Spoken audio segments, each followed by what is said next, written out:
کہ میرا ہاتھ کسی دوسرے مسلمان بھائی کے ہاتھ سے اوپر ہو اور اس کا ہاتھ میرے ہاتھ سے نیچے ہو اور میرا ہاتھ بلند ہو، اس لیے میں نیچے رکھتا ہوں۔ حضرت انس رضی اللہ تعالیٰ عنہ سے روایت ہے کہ حضور علیہ السلام کو 80,000 درہم آئے تو آپ صلی اللہ علیہ وسلم نے وہی زمین پر ایک چادر بچھا دی اور سب کے سب اوپر ڈھیر کر دیے، اور جب تک تمام وہ اللہ کی راہ میں خرچ نہ کر دیے، لوگوں میں تقسیم نہ کر دیے، آپ وہاں سے تشریف لے کر نہیں گئے۔ اور حضرت علی رضی اللہ تعالیٰ عنہ فرماتے ہیں کہ اس وقت بھوک کی وجہ سے آپ صلی اللہ علیہ وسلم کے پیٹ پر پتھر بندھا ہوا تھا، لیکن آپ صلی اللہ علیہ وسلم نے اس میں سے خود کچھ نہیں لیا۔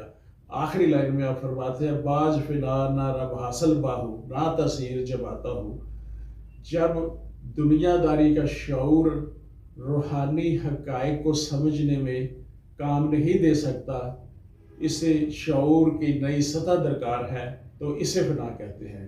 دنیاوی لذتوں اور خواہشوں، نفسیاتی الجھنوں اور نجات حاصل کرنے کے لیے نفسانی الجھنوں سے اور مہلک خواہشوں سے آزاد ہونے کو، ان اصلاحات سے یہ بات واضح ہو گئی کہ جب تک انسان اپنے دل سے خواہشات کو ترک نہ کرے گا تو رب کو فنا ہوئے بغیر حاصل نہیں کر پائے گا۔ ایسی نمازیں اللہ تعالیٰ کا کہنا ہے کہ ان کے منہ پہ دے ماری جائیں گی۔ توجہ اور خیال حاضر ہونا چاہیے اور نماز میں مکمل توجہ اللہ کی طرف ہونی چاہیے۔ اسی بات کو پیر وارث شاہ نے یوں بیان کیا ہے: نماز روا ہے بادشاہ ہوتے، نہیں روا نماز کبینے آتے۔ یہاں مراد یہ نہیں ہے کہ نماز بادشاہ پہ فرض ہے اور عام آدمی، غریب آدمی پہ فرض نہیں، بلکہ انہوں نے باطن میں یہ بات کہی ہے کہ انسان کا خیال اور دماغ جو ہے یہ بادشاہ ہے، جسم کے باقی تمام اعضاء جو ہیں وہ اس کے ملازم ہیں، اس کے کمی کمین ہے۔ نماز بادشاہ کے اوپر، خیال پہ، اس کے دماغ پہ فرض ہے۔ یہ نماز جب ادا کرے تو اس کو حاضر ہونا چاہیے، ایسا نہ ہو کہ وہ کھڑا تو نماز میں ہے، بادشاہ کہیں اور بھٹک رہا ہے، وہ دکان کا حساب کر رہا ہے، وہ کسی اور سے محو گفتگو ہے۔ دماغ کو اس لیے بادشاہ کہا ہے کہ سب اس کے باقی اعضاء کمی کمین ہیں، تابع ہیں۔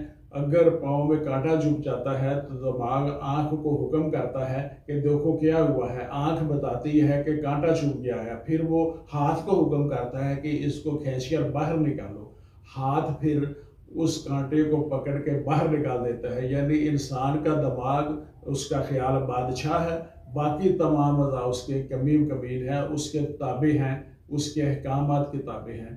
اسی لیے کہا ہے کہ نماز روا ہے بادشاہ ہوتے، نہیں روا نماز کمینے آتے، کہ نماز میں آپ کا خیال اس میں حاضر ہونا چاہیے، موجود ہونا چاہیے۔ اسی طرح شعور اور احساس کے ساتھ، خشوع و خضوع کے ساتھ اور نیاز مندی کے ساتھ نماز کے لیے کھڑا ہو۔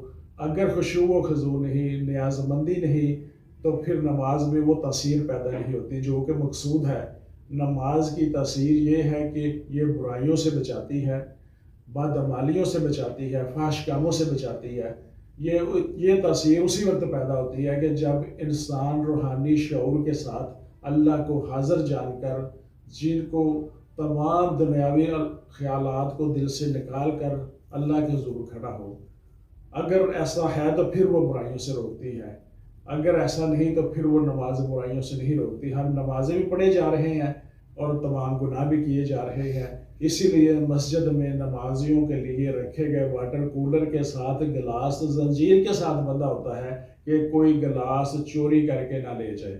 اگر 150-200 نمازی نماز کے لیے جاتے ہیں تو 2-3 کے جوتے چوری ہو جاتے ہیں، جیسے گئے ویسے مسجد سے آئے، تو پھر ان پہ نماز نے کوئی اثر نہیں کیا۔ جس نے دل سے نماز نہیں پڑھی تو وہ نماز بے مقصد ہے۔ آپ حضرت عثمان حرونی جو ہے، آپ جب نماز سے فراغت کے بعد اللہ سے دعا کرتے اور کہتے کہ الہی میں تجھی کو مانگتا ہوں، تو آواز آتی کہ اے عثمان، میں نے تمہاری درخواست قبول کی ہم نماز کے بعد سوائے اللہ کی اللہ سے ہر چیز مانگتے ہیں کہ یا اللہ یہ بھی دے دو، یا اللہ یہ بھی دے دو، یا اللہ ایسے کر دو، یا اللہ ایسے کر دو۔ نہ نماز میں حضوری، نہ دعا میں بے نیازی، مطلب کی نماز، مطلب کی دعا، اور بغیر فنا کے رب حاصل کرنا چاہتے ہیں، اس لیے ہماری جماعتوں میں تاثیر نہیں۔ یہ تھا ناظرین آج کا کلام بہو۔ آئیے آج کے اس خوبصورت کلام کو خوبصورت آواز میں قاری عمر افضل حیدری صاحب سے سنتے ہیں۔ باج حضوری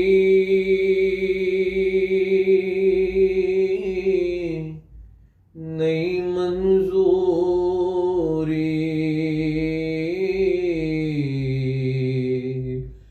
توڑے لکھ پڑھن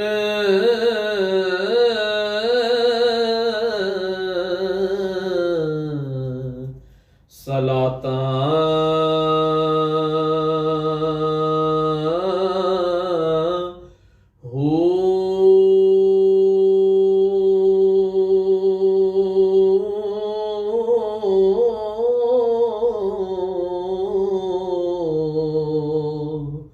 روز نفل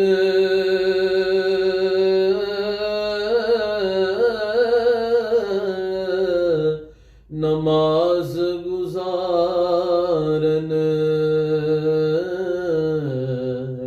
جاگن ساریاں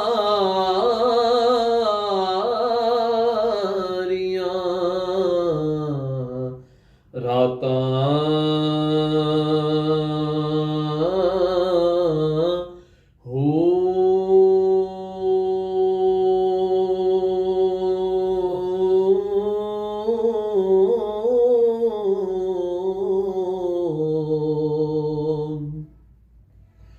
باجو قلب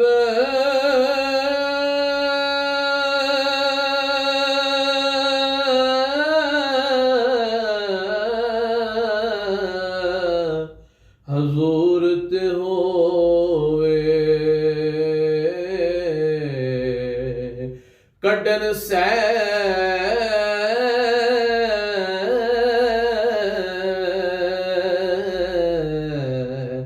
زکاتاں،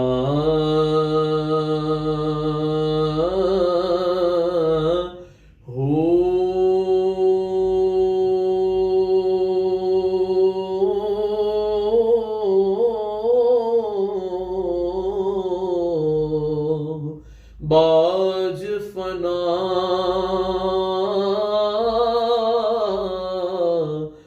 نہ رب حاصل،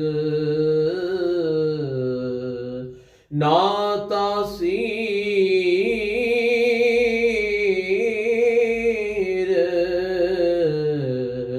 جماعتاں،